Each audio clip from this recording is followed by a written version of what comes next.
آج آپ کے سامنے 3 احادیث رسول صلی اللہ علیہ وآلہ وسلم مختصر تشریح کے ساتھ رکھنا چاہوں گا، اور مجھے امید ہے کہ ان احادیث میں جو روشنی، نور، برکت اور اجالے ہیں وہ ہماری زندگی میں بہت ساری تبدیلیوں کا سبب اور بہت ساری پریشانیوں کو مٹانے کا ذریعہ اور سرور باطن کا ایک بہت بڑا سبب و ذریعہ ہوگا۔ حضرت عبید اللہ بن محسن الانصاری رضی اللہ تعالی عنہ فرماتے ہیں کہ اللہ کے محبوب علیہ السلام نے ارشاد فرمایا، من اصبح منکم آمنا فی سربہ، جس نے صبح اس حال میں کی کہ وہ بالکل امن میں تھا، اس کے ماحول میں، اس کے قبیلے میں، اس کے گھر کے اندر چین اور قرار تھا، کوئی ناگہانی آفت نہیں تھی، کوئی ایسی چیز نہیں تھی کہ جو اٹھتے ہی اس کو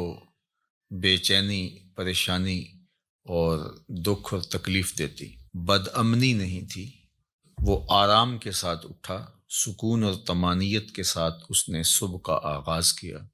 معافن فی جسدہ ہی، اور اس کے جسم کو کوئی بیماری نہیں تھی، اللہ نے اس کو عافیت سے رکھا، وہ صحت کے ساتھ اور امن کے ساتھ بیدار ہوتا ہے۔ اندہ قوت یوم ہی، اور اس دن کی ضرورت کا کھانا اس کے گھر میں موجود تھا۔ یہ تیسری چیز اللہ کے محبوب علیہ السلام نے ارشاد فرمائی، فَكَأَنَّمَا حِیزَتْ لَهُ الدُّنْیَا بِحَذَافِیرِہَا، تو فرمایا کہ دنیا تمام تر پہلوؤں کے ساتھ، اپنی تمام تر خوبیوں کے ساتھ اس کے ہاں جمع ہے، یعنی اس کو پھر کوئی کمی نہیں ہے اگر اس کو یہ 3 چیزیں میسر آ گئیں۔ سب سے پہلی چیز کہ صبح اٹھا تو اس کے گھر میں امن تھا۔ انسان کی بنیادی ضرورتوں میں سے ایک ضرورت امن ہے۔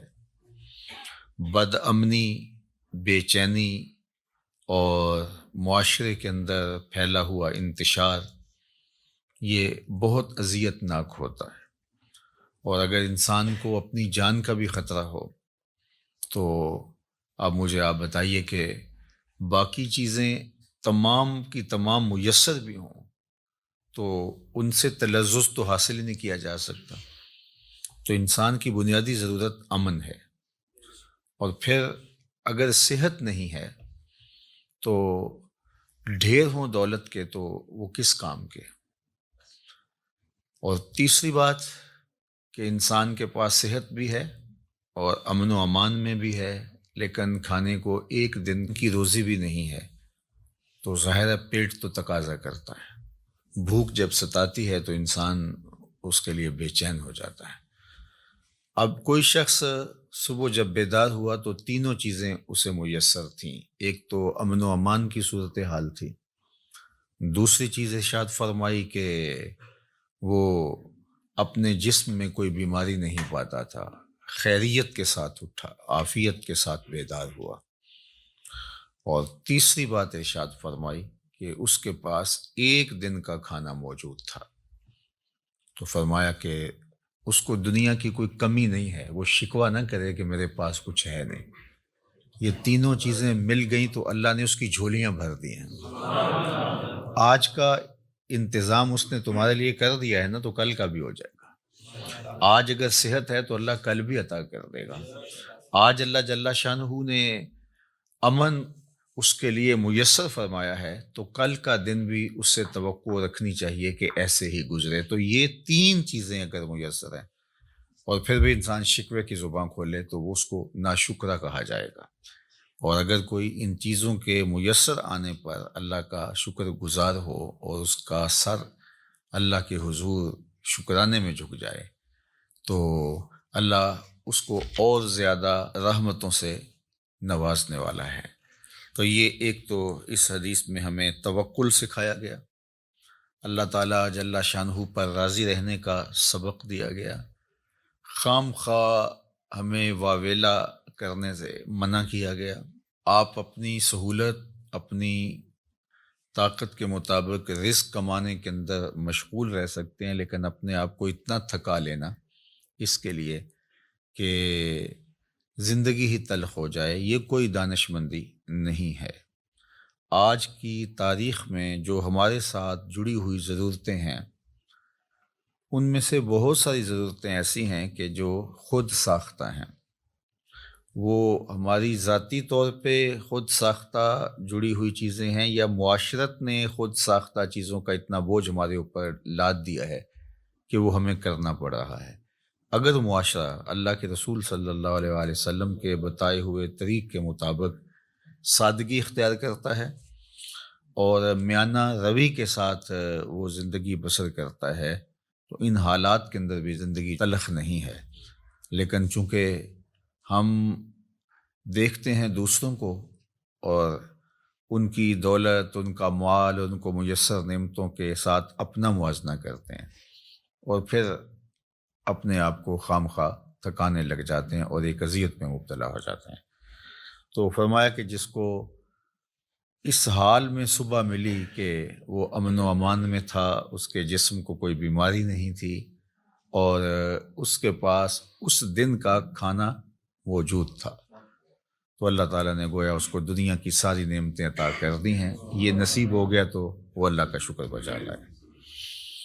حضرت عبداللہ بن عمر بن عاص رضی اللہ تعالیٰ عنہ سے مروی ایک روایت جو امام مسلم نے اپنی سند کے ساتھ روایت فرمائی ہے کہ ان رسول اللہ صلی اللہ علیہ وآلہ وسلم قال، اللہ کے محبوب علیہ الصلاۃ والسلام نے ارشاد فرمایا، قد افلح من اسلم، فلاح اس نے پائی جس کو اسلام کا نور نصیب ہو گیا۔ سب سے بڑی دولت جو ہمیں اس دنیا کے اوپر عطا کی گئی ہے وہ ایمان کی دولت ہے، اور سب سے بڑی دولت جو ہمیں آخرت میں عطا کی جائے گی وہ دیدار الہی ہے۔ جو اس دنیا میں اسلام سے، ایمان سے محروم رہا تو وہ حقیقی محروم ہے۔ ہوا میں اڑے، چرخ پہ جھولے، دنیا کی ساری مال و دولت کا مالک بن جائے اور عالی منصبوں کے اوپر فائز المرام رہے، دنیا اس کو سیلوٹ کرے، عزت وقار کی مسند پہ بیٹھا ہو، دنیاوی اعتبار سے وہ ہواؤں میں اڑتا پھرے، لیکن اگر اس کا سینہ ایمان کے نور سے خالی ہے، کوڑی مول نہیں اس کا، تو سب سے بڑی دولت اس دنیا کے اوپر جو حضرت انسان کو دی گئی ہے وہ اسلام ہے، ایمان کی دولت ہے۔ تو اللہ کے محبوب نے فرمایا قد افلح من اسلم، فلاح اس نے پائی جس کو اسلام مل گیا۔ اللہ اکبر۔ یہاں لفظ جو استعمال کیا گیا ہے وہ افلح ہے، یعنی وہ کامیاب ہوا۔ فلاح کا لفظ جو ہے یہ بہت جامع لفظ ہے، اور ہم سب لوگ اس لفظ سے اچھی طرح آگاہ ہیں، شناسا ہیں۔ ہر روز ہمیں ہر نماز کے لیے پکاری گئی اذان میں 2 مرتبہ دعوت فلاح دی جاتی ہے، حی علی الصلاۃ، حی علی الفلاح۔ تو ہمیں کامیابی کی طرف بلایا جاتا ہے، اور فلاح دنیا اور آخرت دونوں جہانوں کی کامیابی کے لیے بولا جاتا ہے۔ تو دنیا میں بھی وہ سرخرو اور کامیاب ہو گیا، اور آخرت میں بھی سرخرو اور کامیاب ہو گیا۔ کون؟ جس کو اسلام کا نور دیا گیا۔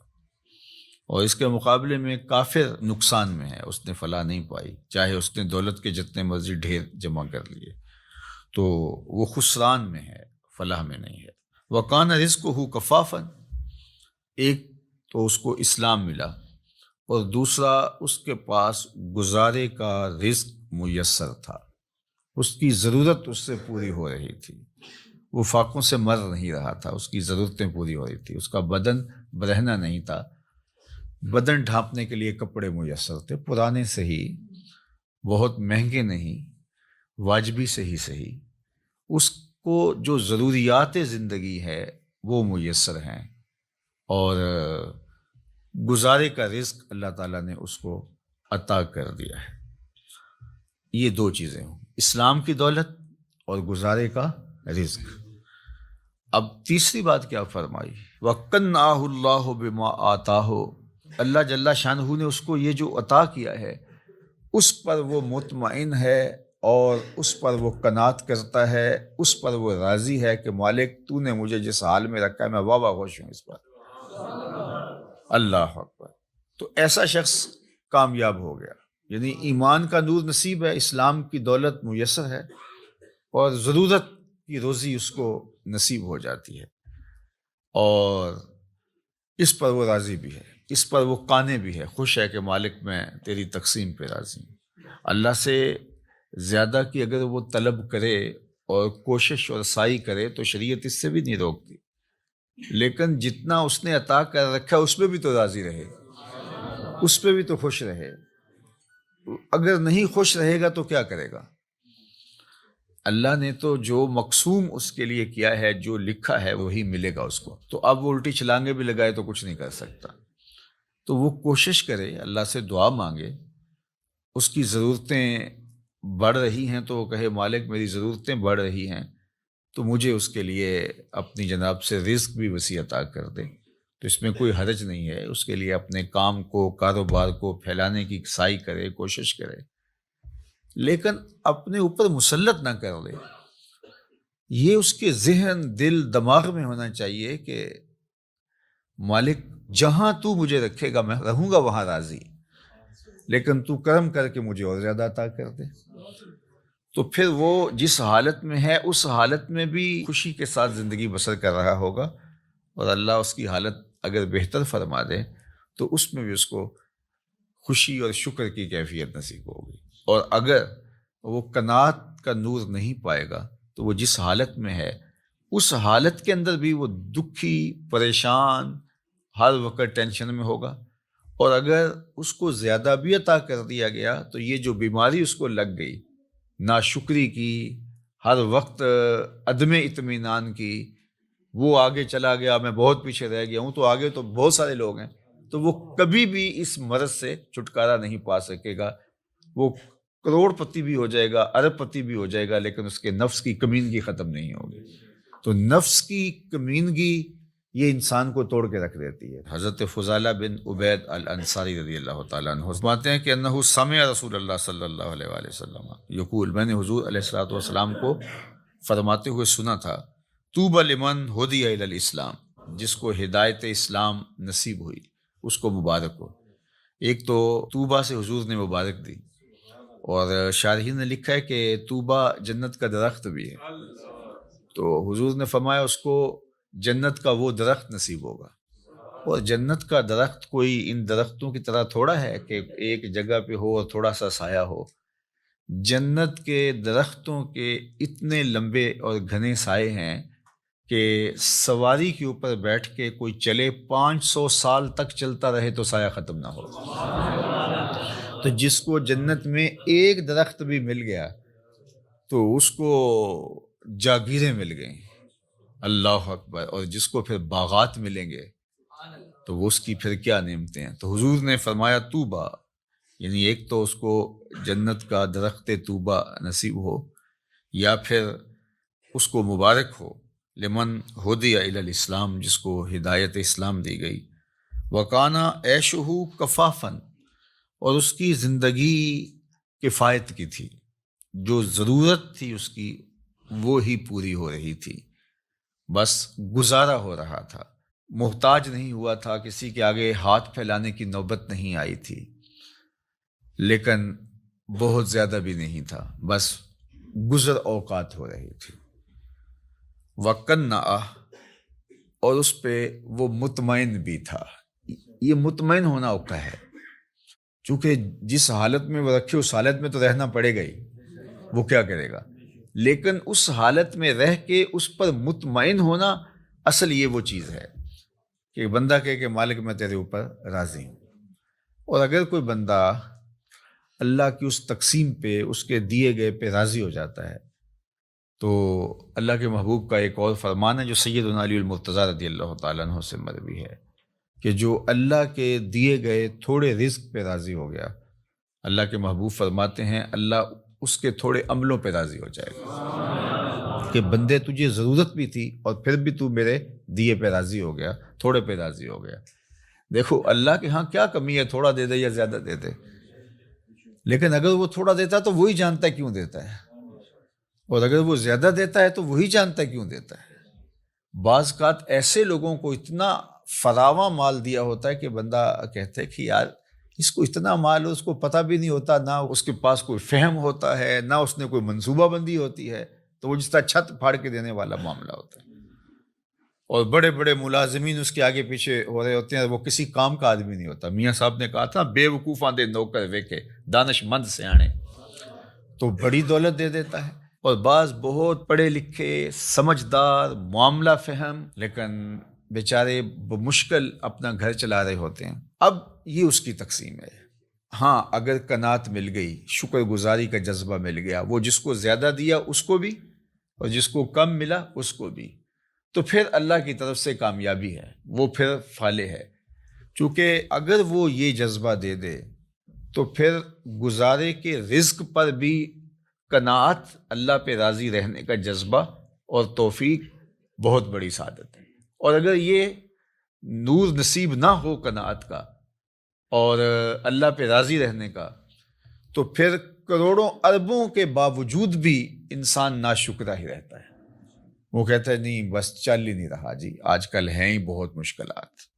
میں ایک دفعہ ایک سفر پہ تھا تو ایک شخص مجھے ملا، کوئی تقریب تھی، اس کے بعد مصافحہ کرتے ہوئے تو جس طرح ایک روٹین کے ساتھ کیا حال ہے کیسے ہیں، تو اس کے کپڑے کچھ پھٹے ہوئے تھے، لوگ مل رہے تھے تو میں ہر ایک سے پوچھ رہا تھا کیسے ہیں جناب، کیسی طبیعت ہے۔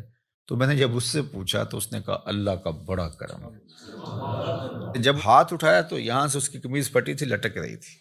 تو اس کے اس انداز سے میں رک گیا اور میں اس کو کہا کہ آپ مجھے دوبارہ ملیے گا، جب لوگوں سے ملاقات ہوگی تو پھر میں نے کہا اور سنائیں کیسے ہیں، تو کیا کر رہے ہیں؟ تو وہ کہنے لگا کہ میرے پاس 6 کنال زمین ہے، اس میں تھوڑی سی کاشت کر لیتا ہوں، اور اس زمین سے میں نے 10 مرلے جگہ مسجد کے لیے وقف کی ہے اور میں خود مسجد بنا رہا ہوں، بس آپ دعا کریں کہ اللہ کا گھر بن جائے۔ وہ تھوڑا تھوڑا کماتا ہوں، کچھ بچوں کو دیتا ہوں اور کوئی بچتا ہے، اور کوئی اور بھی اگر تعاون کرتے تو اس کی مہربانی، ورنہ میرا عزم ہے کہ اس کو بنانا ہے۔ تو وہ کوئی عالی شان دنیاوی اعتبار سے تو نہیں بنے گی، لیکن جیسے بھی تو میری بس آرزو ہے کہ میں زندگی میں مسجد کو مکمل ہوتا دیکھ لوں بس۔ اب اس نے ہاتھ کھڑا کیا تو یہاں سے پھٹی ہوئی قمیض لٹک رہی تھی، لیکن ایسے ہاتھ اس کا اللہ کا شکر ہے۔ میں کہتا ہوں یہ شہنشاہوں کو بھی نصیب نہیں ہے، جو چین کی نیند اسے آتی ہوگی کسی اور کو آ سکتی ہے۔ تو اللہ پہ اگر آپ راضی رہنا سیکھ جائیں تو پھر جس حالت میں ہوں گے تو اللہ آپ سے راضی ہو جائے گا، اور اگر نہیں سیکھیں گے تو اربوں خربوں کے بعد بھی وہ بعض کروڑ پتی ارب پتی ان سے رواجن ہی پوچھتے ہیں جناب کیسے حال ہے، وہ کہتے ہیں چل ہی رہا ہے، اور وہ کہتے ہیں اللہ کا فضل ہے۔ تو اس کے چہرے کے اوپر پھیلی ہوئی خوشی، اس کی جو باڈی لینگویج ہے وہ بتا رہی ہے کہ یہ شخص کتنا خوش ہے اپنے رب پہ، اور دوسرے کی باڈی لینگویج بتا رہی ہے کہ یہ کروڑوں اربوں کمانے کے باوجود، حالانکہ جب مہنگائی ہوتی ہے حالات تلخ ہوتے ہیں تو ان لوگوں کی اور چاندی ہو جاتی ہے، لیکن وہ کہتا ہے بس چل ہی رہا ہے، یعنی اس کی آواز ہی نکلی چل ہی رہا ہے۔ تو اس لیے اللہ پہ راضی رہنے کا مزاج پیدا کریں۔ اس نے یہ تھوڑا کیا کہ ہمیں زندگی دے دی، اس کا یہ تھوڑا کرم ہے کہ اس نے ہمیں صحت عطا فرمائی، اس کا یہ کتنا کرم ہے کہ اس نے ہمیں اسلام کا نور اور جمال عطا کیا۔ باقی ہماری ضرورتیں تو پوری ہو رہی ہیں، ہمارے اوپر تو اس کا کرم می کی طرح برس رہا ہے، یہ تو ہمارے مطالبے زیادہ ہیں، ہماری خواہشیں بڑھ گئی ہیں، اس لیے ہم پریشان ہو جاتے ہیں، ہم دائیں بائیں دیکھتے ہیں۔ دیکھیے جو جانور ہیں ان کو جتنا دانہ چاہیے ہوتا ہے، جتنا چارہ چاہیے ہوتا ہے، یا گوشت خور جانور ہیں ان کو جتنا چاہیے ہوتا ہے روز اتنا لیتے ہیں اور مطمئن، اور اپنی کچھار میں، اپنے گھونسلے میں، اپنے گھر میں چلے جاتے ہیں، بات ختم۔ انسان کے لیے مسئلہ یہ ہے کہ یہ جمع کرنے کے چکر کے اندر پریشان ہو گیا ہے۔ دنیا کے اوپر صرف 2 مخلوقیں ایسی ہیں جو رزق جمع کرتی ہیں، ایک انسان، دوسری چیونٹی۔ اس کے علاوہ جتنی بھی مخلوقیں ہیں، چاہے وہ پانی کی ہیں، وہ مخلوقیں خشکی کی ہیں، ہواؤں میں اڑنے والی ہیں، کوئی اپنا رزق جمع نہیں کرتا۔ ہم کتنا کھاتے ہوں گے، لیکن یہ ہاتھی کتنا روز کھاتا ہے؟ بڑی مچھلیاں، وہیل مچھلیاں ہیں، یہ اتنا کھاتی ہیں ٹنوں کے حساب سے، اور اللہ اس پانی میں ان کے لیے وہ میسر فرما رہا ہوتا ہے۔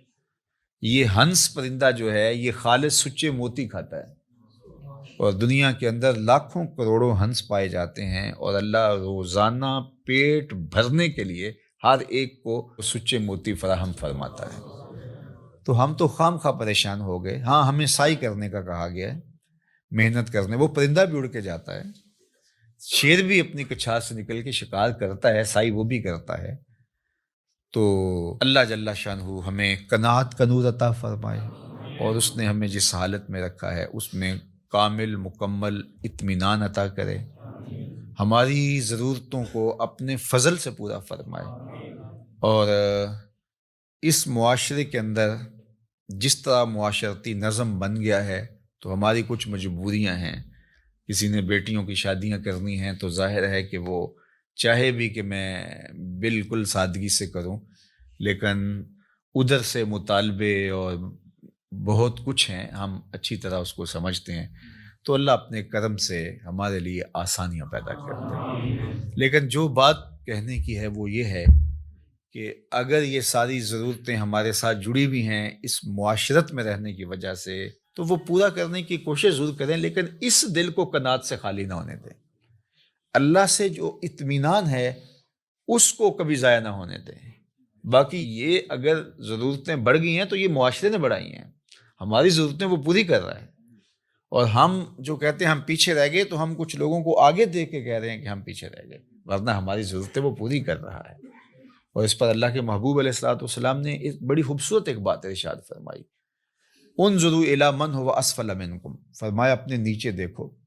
نیچے دیکھنا شروع کر دو گے تم سکون میں آ جاؤ گے, اور جب آپ اوپر دیکھو گے تو آپ جہاں بھی چلے جاؤ گے تو کوئی اور اوپر ہوگا, تو اس کو دیکھو گے تو آپ کہو گے کہ میں پیچھے رہ گیا ہوں. حتیٰ کہ وہ جو دنیا کے ٹاپ 10 لوگ ہوتے ہیں, دنیا کے 10 امیر ترین لوگ, تو وہ بھی جو آگے والا ہوتا ہے اس کو دیکھ رہے ہوتے ہیں کہ میں ان میں بھی جو ہے وہ ٹاپ پہ آ جاؤں.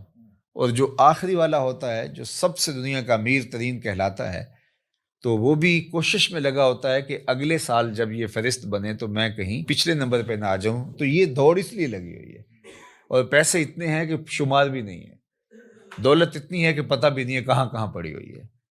تو اطمینان دولت میں نہیں ہے, اللہ پر راضی ہو جانے میں اللہ تعالیٰ جل شانہ دارین کی سعادتیں عطا کرتا ہے. بارگاہ عزتی میں دعا ہے کہ اس ماہ منور کی برکتیں اللہ ہماری زندگیوں میں اتار دے. الحمد لولیہ والصلاۃ والسلام علی نبیہ وآلہ وصحبہ وبارک وسلم. قال اللہ تعالی وتبارک فی القرآن المجید والفرقان الحمید فی شان حبیبہ مخبرا وآمرا ان اللہ وملائکتہ یصلون علی النبی یا ایہا الذین آمنوا صلوا علیہ وسلموا تسلیما. اللہم صلی علی سیدنا و مولانا محمد معدن الجود والکرم وآلہ وصحبہ وبارک وسلم. حمد و تعریف و توصیف اللہ جل مجدہ الکریم کی ذات بابرکات کے لیے, جو خالق کائنات بھی ہے اور مالک شش جہات بھی. اللہ جل وعلا کی حمد و ثنا کے بعد رسول رحمت, شفیع معظم, نبی محتشم, حضور ختم المرتبت صلی اللہ علیہ وآلہ وسلم کے حضور ناز میں اپنی عقیدتوں, ارادتوں اور محبتوں کا خراج پیش کرنے کے بعد, واجب الاحترام, ذوی الاحتشام, عالی مرتبت, ذی وقار علماء کرام, مشائخ عظام, سادات کرام, حضرات سامعین و حاضرین, السلام علیکم ورحمۃ اللہ وبرکاتہ. ماہ منور ربیع الاول شریف اپنی تمام توانائیوں کے ساتھ جلوہ ساماں ہے. میں اور آپ اس ماہ نور میں اپنے آقا و مولا حضور ختم المرتبت صلی اللہ علیہ وآلہ وسلم کہ حضور اپنی عقیدتوں, ارادتوں اور محبتوں کا خراج پیش کرتے ہیں. آپ کے شہر میں کئی ایک اجتماعات منعقد ہوئے, حضور کے ذکر کا چراغاں ہوا. اہل علم نے آپ اس عنوان سے بہت کچھ عطا فرمایا۔ آج میری اور آپ کی خوش بختی ہے کہ ہم ایک بار پھر اپنے آقا و مولا حضور نبی رحمت صلی اللہ علیہ وآلہ وسلم کے ذکر جاں کے لیے، ذکر دل فریب کے لیے، ذکر روح پرور کے لیے یہاں وقت نکال کر بیٹھنے کی سعادت پا رہے ہیں۔ اللہ تعالیٰ میری اور آپ کی حاضری کا ایک ایک لمحہ اپنی بارگاہ میں قبول فرمائے۔ حضور کا تذکرہ رحمت اہل ایمان کے لیے قلبی تسکین، روحانی فرحت اور بشاشت کا سبب اور ذریعہ ہے۔ جب کسی کے لبوں پہ حضور کے نام کا چراغاں ہوتا ہے تو اس کی ٹھنڈک روحوں تک اترتی ہے اور جی چاہتا ہے کہ آقا کریم کے تذکرے کی خوشبوئیں مہکتی رہیں، دلوں کو سرشاری میسر آتی رہے اور روحوں کو تازگی نصیب ہوتی رہے۔ اور یہ ذکر اس مہینے پر موقوف نہیں ہے، ماہ ربیع الاول سے پہلے بھی یہ ذکر جاری تھا، اس مہینے کے بعد بھی یہ ذکر جاری رہے گا، بلکہ یہ ذکر حضور کی آمد سے پہلے بھی جاری تھا اور قیامت تک جاری رہے گا، بلکہ بروز قیامت دنیا حضور کی عظمتوں کو دیکھ رہی ہوگی۔ میرے امام نے کہا تھا، فقط اتنا سبب ہے انعقاد بزم محشر کا، ان کی شان محبوبی دکھائی جانے والی ہے۔ وہ منظر کتنا عالی شان ہوگا جب اللہ کی مخلوق در بدر گھومتی ہوئی واپس آ کے کھڑی ہوگی تو حضور جلوہ گر ہوں گے اور فرمائیں گے، آنا لہا، آؤ میں تمہارے لیے ہی آیا ہوں۔ اور لوگوں کی بخشش و مغفرت کا پروانہ لیے حضور تشریف فرما ہوں گے، اللہ کے حضور سجدہ ریزی کریں گے اور اس امت کی بخشش اور نجات کا ذریعہ بنیں گے۔ میرے امام نے یہاں کیا خوب کہا تھا، پیش حق مجدہ شفاعت کا سناتے جائیں گے، آپ روتے جائیں گے، ہم کو ہنساتے جائیں گے، وسعتیں دی ہیں خدا نے دامن محبوب کو، جرم کھلتے جائیں گے اور وہ چھپاتے جائیں گے۔ تو وہ منظر کتنا دل آویز ہوگا، روح پرور ہوگا، ایمان کو تازگی دینے والا۔ تو آج ہم اپنے اس آقا و مولا حضور ختمی المرتبت کا شکرانہ ادا کرنے کے لیے یہاں جمع ہے۔ میں ابھی گزشتہ شب ملتان میں یہی کہہ رہا تھا کہ اس وقت دنیا کی آبادی 8 ارب کے قریب ہو گئی ہے اور 500 سے زائد مذاہب دنیا کے اوپر پائے جاتے ہیں، ان میں الہامی مذاہب بھی ہیں اور غیر الہامی مذاہب بھی ہیں۔ 500 کے قریب دھرم اور مذہب دنیا کے اوپر پائے جاتے ہیں اور 8 ارب آبادی دنیا کی اس معمورہ ہستی کے اوپر وقوع پذیر ہے۔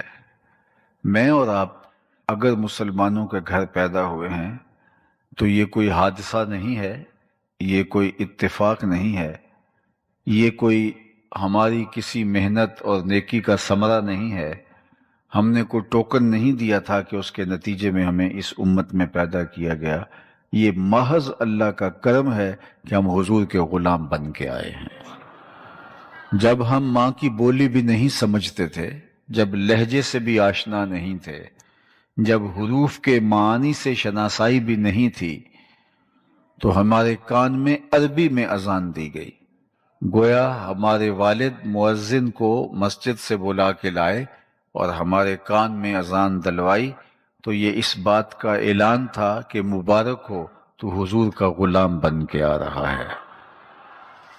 میری خوش قسمتی میں تیرا امتی، یہ میرے مقدر، میرے بخت کہ میں حضور کا غلام ٹھہرا، یہ آپ کے بخت کہ آپ حضور کے غلام ٹھہرے۔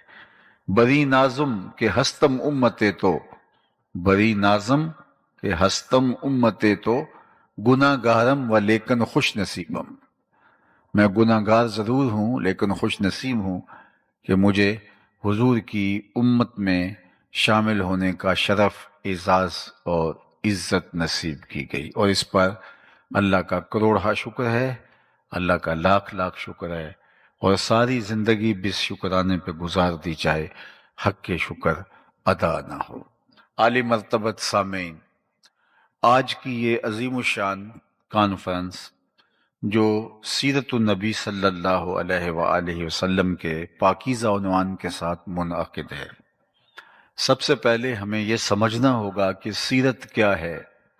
تو سنیے، سیرت کسی شخص کی اصلی حالت کو، بلکہ کسی چیز کی اصلی حالت کو سیرت کہا جاتا ہے۔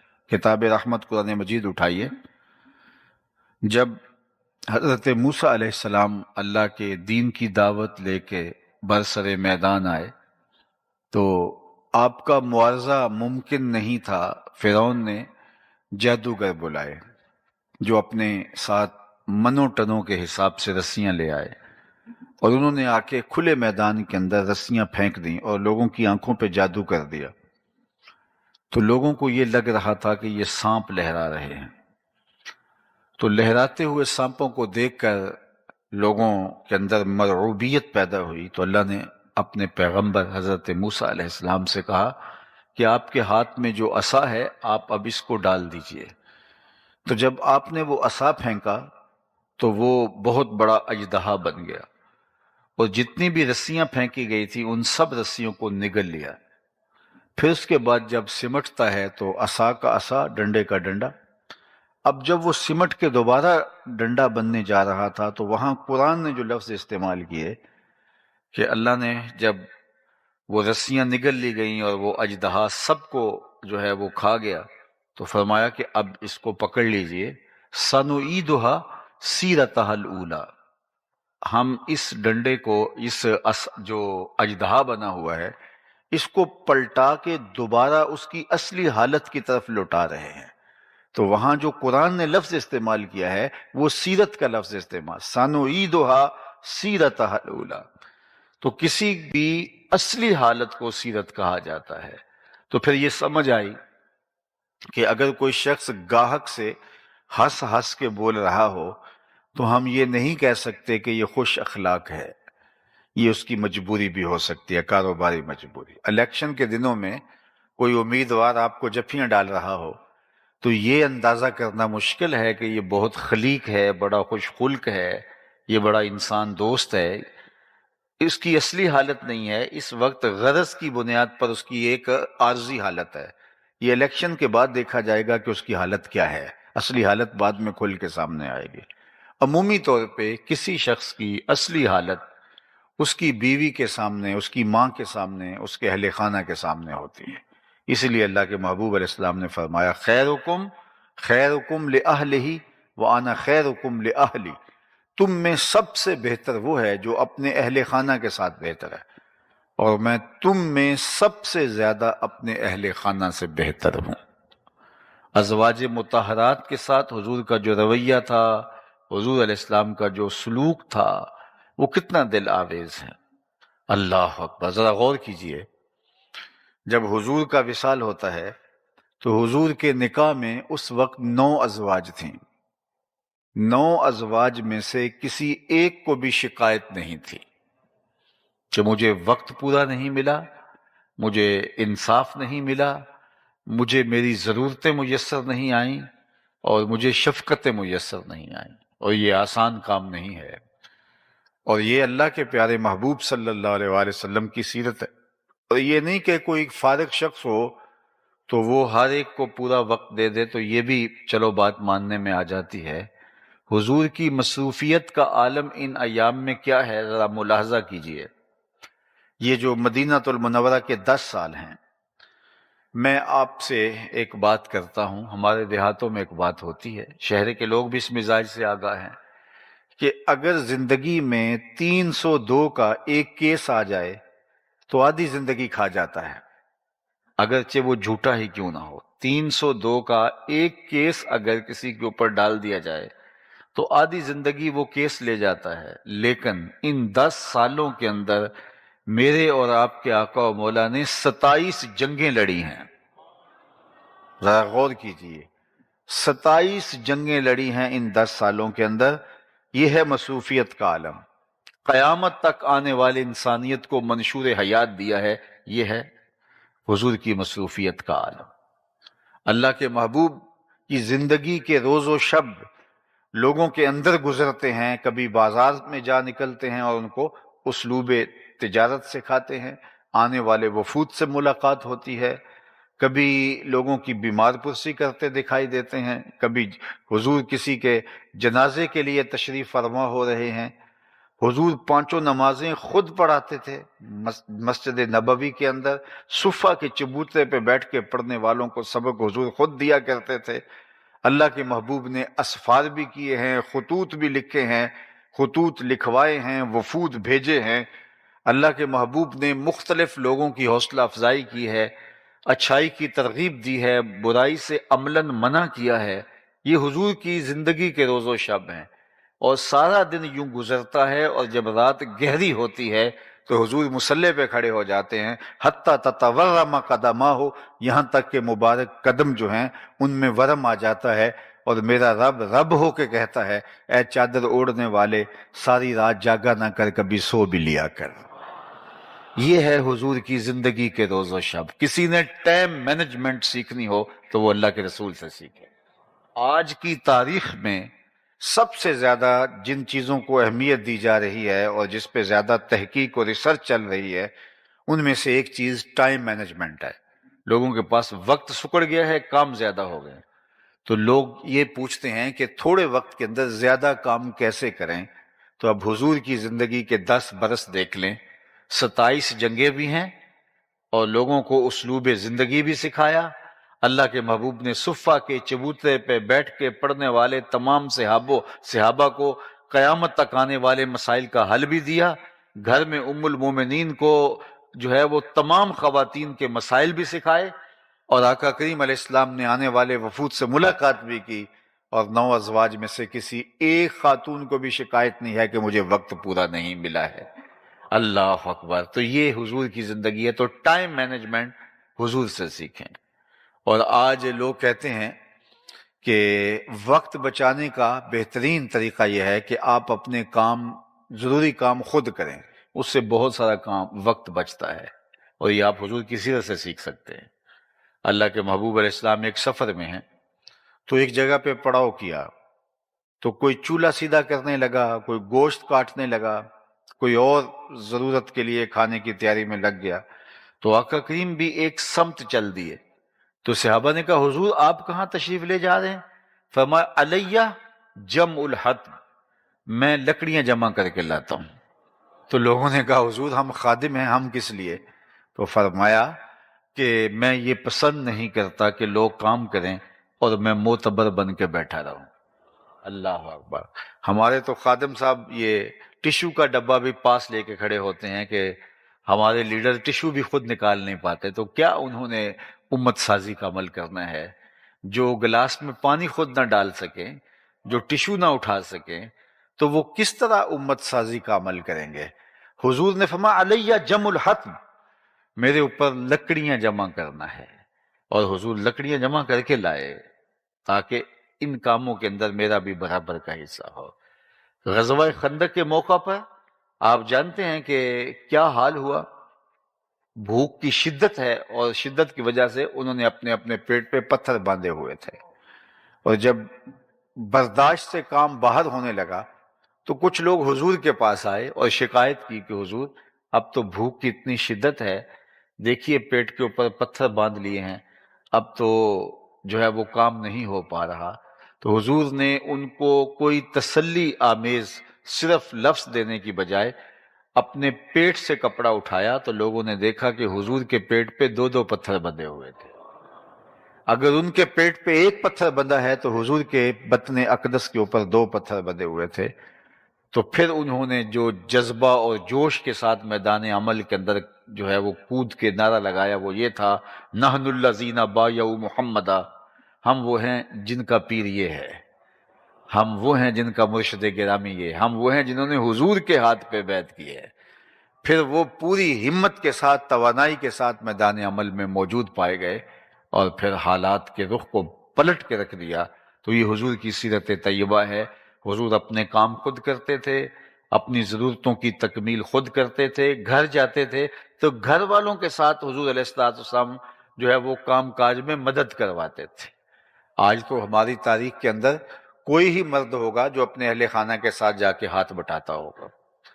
بعض اوقات ہم میاں بیوی اکٹھے باہر سے کسی سفر سے آ رہے ہوتے ہیں تو طاقتور مرد ہوتا ہے، خاتون کمزور ہوتی ہے، لیکن گھر جا کے مرد جا کے لیٹ جاتا ہے اور عورت کچن میں چلی جاتی ہے، اور مرد کو کبھی خیال نہیں آیا کہ دونوں میں سے کمزور وہ ہے، اور ایک جیسا سفر ہم کاٹ کے ہیں، زیادہ تھکن اس کو آئی ہوگی، لیکن میں اب اس کو مزید کام پہ لگا رہا ہوں اور خود میں لیٹ گیا ہوں اور جو ہے وہ خود استراحت کرنے لگا ہوں۔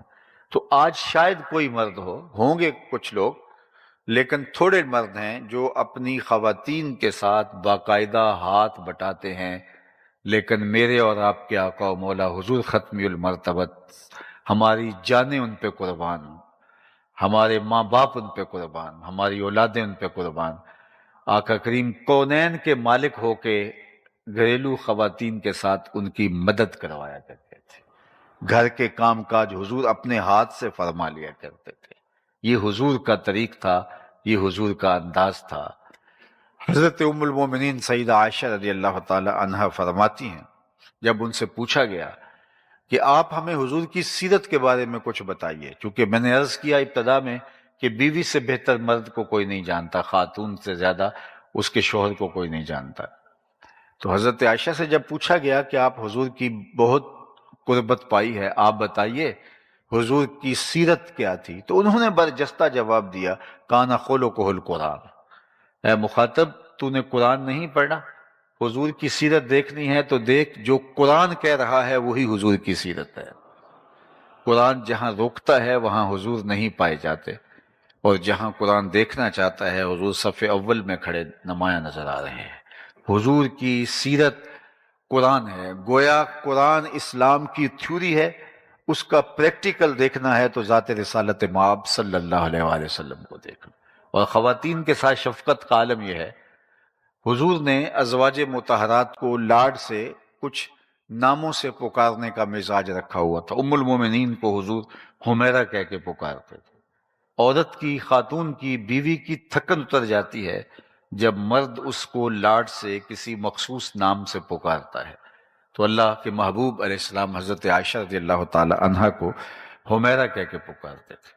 تو فرماتی ہیں کہ ایک دن حضور تشریف لائے تو میرے ہاتھ میں آب خورا تھا، پانی کا پیالہ تھا، اور میں پانی پی رہی تھی، تو جو ہی حضور گھر میں داخل ہوئے اور مجھے پانی پیتے ہوئے دیکھا تو فرمایا، عائشہ تھوڑا سا میرے لیے بھی چھوڑنا۔ تو فرماتی ہیں کہ میں نے پانی چھوڑ دیا، حضور نے میرے ہاتھ سے آب خورا لے لیا اور پھر پانی پینے لگے تو رک گئے، پھر مجھ سے مخاطبت کرتے ہوئے فرمایا، عائشہ ذرا بتانا تم نے ہونٹ کہاں لگائے تھے؟ مجھے یہ بتاؤ، اگر شوہر کا رویہ بیوی کے ساتھ یہ ہوگا تو گھر جنت کا ٹکڑا نہیں بن جائے گا کہ میں وہاں ہونٹ رکھ کے پینا چاہتا ہوں جہاں تم نے لب لگائے تھے، جہاں تم نے ہونٹ لگائے تھے۔ یہ ہے شفقت اللہ کے محبوب صلی اللہ علیہ وآلہ وسلم کی۔ ام المومنین سیدہ عائشہ رضی اللہ تعالیٰ عنہ فرماتی ہیں کہ حضرت خدیجہ الکبریٰ رضی اللہ تعالیٰ عنہ کے وصال کے بعد اللہ کے محبوب علیہ السلام ان کا ذکر کرتے، ان کے لیے جانور ذبح کرتے اور گوشت کے ٹکڑے ان کی سہیلیوں کے گھروں میں بھیجتے۔ تو ایک دن مجھ سے نہ رہا گیا تو میں نے کہہ دیا، چونکہ میرا ان سے جو رشتہ تھا، میں نے کہا، حضور اللہ نے آپ کو بہتر ازواج عطا کر دی، آپ اس خاتون کا ذکر نہیں چھوڑتے بڑھاپے کی وجہ سے جس کے ہونٹوں کے گوشے رنگ بدل گئے تھے۔ تو آقا کریم علیہ السلام نے فرمایا، عائشہ مجھے خدیجہ کے بارے تکلیف نہ دینا، جب پورے مکے نے میرا انکار کیا تھا اس نے میرا اقرار کیا تھا، اور فرمایا میں اس کو کبھی نہیں، اس کا ذکر کبھی نہیں چھوڑ سکتا۔ فرماتے ہیں پھر اس کے بعد میں نے کبھی بات نہیں کی۔ تو یہ تھا حضور کا خلق، یہ تھا حضور کا کردار اور ازواج کے ساتھ حضور کا رویہ۔ بلکہ حضرت خدیجہ الکبریٰ رضی اللہ تعالی عنہا سے ہی حضور کی سیرت سن لیجئے، اور یہ اعلان نبوت سے قبل کی سیرت ہے جو ام المومنین بیان کر رہی ہیں۔ جب پہلی وحی نازل ہوئی حضور کے قلب اطہر پر، تو قرآن تو پہاڑوں پہ بھی نازل ہوتا تو وہ بھی ریزہ ریزہ ہو جاتے، یہ تو حضور کا دل تھا، قلب اطہر تھا جو سہار گیا اس وحی کو، لیکن اس کا ایک احساس تھا جو حضور پا رہے تھے، اور حضور کو سردی کی فیلنگ آ رہی تھی۔ تو پہلی وحی کے بعد جب حضور گھر آئے تو فرمایا یا خدیجہ زملونی، مجھے چادر اوڑا دو، مجھے سردی لگ رہی ہے، اور فرمایا مجھے اندیشہ جاں ہے۔ وہ ایک کیفیت تھی حضور کے اوپر۔ تو ام المومنین نے حضور کو تسلی دیتے ہوئے فرمایا کہ آپ پریشان نہیں ہوں گے، کلا واللہ لا یخزیک اللہ ابدا، آپ کا رب آپ کو کبھی بھی بے آبرو نہیں ہونے دے گا، آپ کا رب آپ کو کبھی بھی پریشان نہیں ہونے دے گا، آپ کی عزت پہ حرف نہیں آنے دے گا۔ کیوں؟ ذرا سنیے، یہ حضور کی سیرت ہے جو برجستہ ام المومنین نے بیان کی ہے۔ حضور آج نبوت کا بتا رہے ہیں، آج پہلی وحی نازل ہو رہی ہے، لیکن ام المومنین حضور کا کردار بتا رہی ہیں۔ کلا واللہ لا یخزیک اللہ ابدا انک لتصل الرحم وتحمل الکلہ وتکسب المعدوم وتقری الضیف وتصدق الحدیث وتعین علی نوائب الحق۔ یہ ام المومنین کے لفظ ہیں کہ آپ کا رب آپ کو کبھی بھی تنہا نہیں چھوڑے گا، پریشان نہیں ہونے دے گا، آپ کی آبرو پہ حرف نہیں آنے دے گا۔ کیوں؟ انک لتصل الرحم، آپ صلہ رحمی کرتے ہیں، رشتہ داروں کے ساتھ سلوک اچھا کرتے ہیں۔ اللہ اکبر! جو یہ چاہے کہ اس کی عمر میں برکت ہو اور اس کے رزق میں برکت ہو، وہ رشتہ داروں کے ساتھ سلوک اچھا کرے گا۔ رشتہ داروں کے ساتھ اچھا سلوک کرنے سے رزق میں برکت پیدا ہوتی ہے اور عمر میں اضافہ ہوتا ہے۔ بعض لوگ کہتے ہیں ہم تو اچھا کرتے ہیں لیکن وہ اچھا نہیں کرتے، تو پھر ہم بھی پیچھے ہٹ گئے ہیں۔ کوئی ایک قدم پیچھے ہٹے گا تو ہم 10 قدم پیچھے ہٹیں گے، تو یہ تو کوئی کمال نہ ہوا۔ اگر کسی نے اچھا سلوک کیا، اس کے بدلے میں ہم نے آگے سے اچھا سلوک کیا، تو یہ تو کوئی بڑی بات نہیں ہے، یہ تو کوئی بھی کرے تو اس کے ساتھ اچھا سلوک کیا جاتا ہے۔ کوئی برا سلوک کرے پھر بھی اچھائی کرنا اس کے ساتھ کمال یہ ہے۔ یہ ہے آپ کا اور میرا حوصلہ کہ ہم اس کے ساتھ کیا سلوک کرتے ہیں، رشتہ داروں کے کھردرے رویے کے باوجود، ان کے نامناسب سلوک کے باوجود ان کے ساتھ اچھا سلوک کرنا۔ آپ اگر مجھے پوچھیں بہترین صدقہ کون سا ہے، تو بہترین صدقے کی مختلف صورتیں ہیں، ان میں سے ایک صورت بہترین صدقے کی یہ ہے، افضل ترین جو صدقات ہیں ان میں سے ایک صورت یہ ہے کہ ناراض رشتہ دار کو صدقہ دیا جائے۔ یعنی آپ کا رشتہ دار جو آپ کا مخالف ہے، کسی وجہ سے کمزور ہو گیا، تو اس کو جو صدقہ دیا جائے گا، اس کی جو مدد کی جائے گی، وہ افضل صدقوں میں شمار ہوگی۔ کیوں؟ اس لیے کہ نفس اس کا طالب نہیں ہوگا، اور نفس کبھی اس کو پسند نہیں کرے گا کہ یہ تو ساری زندگی ہمیں توڑنے میں لگا رہا، آج اگر یہ کمزور ہوا ہے تو اس کو اور دبا دیا جائے۔ تو وہ صدقہ نفس اس کی مخالفت کرے گا، اور نفس کی مخالفت کے باوجود غریب رشتہ دار کو جو نادار ہو گیا ہے، ضرورت مند ہو گیا ہے، اس کو کھڑا کرنا، وہ گر گیا ہے اس کو اٹھانا، اس کی ضرورت کو پورا کرنا، یہ افضل صدقات میں سے صدقہ قرار دیا گیا ہے۔ تو آئیے میں اور آپ رشتہ داروں کے ساتھ اچھا سلوک کر کے حضور علیہ الصلوۃ والسلام کی سیرت اپنی زندگی کا حصہ بنائیں۔ مجھے بتائیے، آپ کی برادری نے، قریش کے لوگوں نے آپ کے ساتھ مکے میں کیا سلوک کیا تھا؟ اس قدر عجیب سلوک کیا کہ اللہ کے محبوب علیہ السلام کو شہر مکہ چھوڑنا پڑا اور مدینہ المنورہ کی جانب ہجرت فرما گئے۔ وہ اپنے گھر کا کوڑا لا کے حضور کے گھر کے سامنے ڈال دیتے۔ عقبہ بن ابی معیط نے حضور کے گلے میں کپڑا ڈال کے تو دیے۔ حضور سجدہ ریز تھے تو حضور کے اوپر اوجریاں ڈالی گئیں، کیا کیا اذیتیں حضور کو نہیں پہنچائی گئیں۔ لیکن آج سن 8 ہجری کو اللہ کے محبوب فاتح بن کے دوبارہ مکے آتے ہیں، تو یہ سارے سرداران قریش یہ تھر تھر کانپ رہے تھے اور انہیں لگتا تھا آج گردنیں اتریں گی۔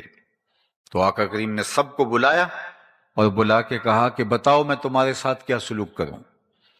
تو ان کو یہ تھا گردنیں اتریں گی، لیکن یہ لجاجت سے کہنے لگے آپ کریم باپ کے کریم بیٹے ہیں، ہم آپ سے خیر کی توقع رکھتے ہیں۔ اور انہیں یہ تھا کہ چلو گردنیں اترنے سے بچ جائیں، شہر بدر تو کیا ہی جائے گا، ہمیں شہر سے تو نکال ہی دیا جائے گا، لیکن کم از کم جان بخشی ہو جائے۔ لیکن ان کی آنکھیں پھٹی کی پھٹی رہ گئیں، اور ان کی حیرانی کی انتہا نہ رہی جب انہوں نے کہا آپ کریم باپ کے کریم بیٹے ہیں، ہم آپ سے خیر کی توقع رکھتے ہیں، تو آقا کریم نے فرمایا اذهبوا انتم الطلقاء، جاؤ تم سب آزاد ہو، آج میں تم سے وہی کہوں گا جو میرے بھائی یوسف نے اپنے بھائیوں سے کہا تھا، علیکم الیوم، آج تم سے کوئی مواخذہ نہیں ہوگا۔ وہ جان کے دشمن، اللہ اکبر، جنہوں نے حضور کو اذیتیں پہنچائی تھی صرف چند ایک کے علاوہ، اور وہ بھی انتہائی بدترین لوگ تھے جن کے قتل کا حضور نے حکم دیا، باقی سب لوگوں کو حضور نے معاف فرما دیا۔ یہ تھا حضور کا سلوک، یہ تھا حضور کا رویہ، یہ تھا حضور کا طرز معاشرت۔ میں اور آپ اپنے آپ کو نرم دل بنائیں، اپنے دلوں کے اندر ایک دوسرے کے لیے رقت پیدا کریں، نرمی پیدا کریں۔ ہر وقت جو ہے وہ غصے میں بھرے رہنا، ہر وقت تلے رہنا لڑنے پر، یہ کوئی بڑی بات نہیں ہے۔ حضور علیہ السلام کی سیرت کا جو عکس ہمارے سامنے آتا ہے وہ شفقتوں کا ہے، محبتوں کا ہے، وہ صلہ رحمی کا ہے، حسن سلوک کا ہے۔ حضور سے زیادہ کوئی مسکرانے والا نہیں تھا۔ حضور کے رویے دل آویز تھے اور لوگوں کو مو لیتے تھے۔ اللہ اکبر، ہمیں وہی کردار اپنی زندگیوں میں لانا ہے۔ بعض ہنگامی مواقع پہ، بعض جنگی صورتوں میں سختی کا فرمانا وہ ایک الگ امر ہے، لیکن عمومی رویہ حضور کی سیرت کا جو نمایاں عکس ہے وہ شفقت والا اور محبت والا جو ہے وہ عکس ہے، اور ہمیں وہی اپنی زندگی کے اندر اتارنا چاہیے۔ ہر وقت جو ہے وہ غصے سے بھرے ہوئے نہ رہیں، اور یہ ہم کہیں کہ ہم بڑے غصے والے ہیں، یہ کوئی بات نہیں۔ حضور خلیق تھے، حضور نرم دل تھے۔ اللہ نے خود قرآن میں فرمایا لو کنت فظا غلیظ القلب لانفضوا من حولک، اے محبوب اگر تو سخت مزاج ہوتا، ترشرو ہوتا، تو اتنے لوگ آپ کے گرد کبھی بھی جمع نہ ہو پاتے۔ یہ لوگوں کا ہجوم جو آپ کے گرد جمع ہوا ہے، یہ آپ کی شفقتوں اور آپ کی رحمتوں کا نتیجہ ہے، اور اللہ نے اپنے محبوب کو رحمت للعالمین بنا کر مبعوث فرمایا تھا۔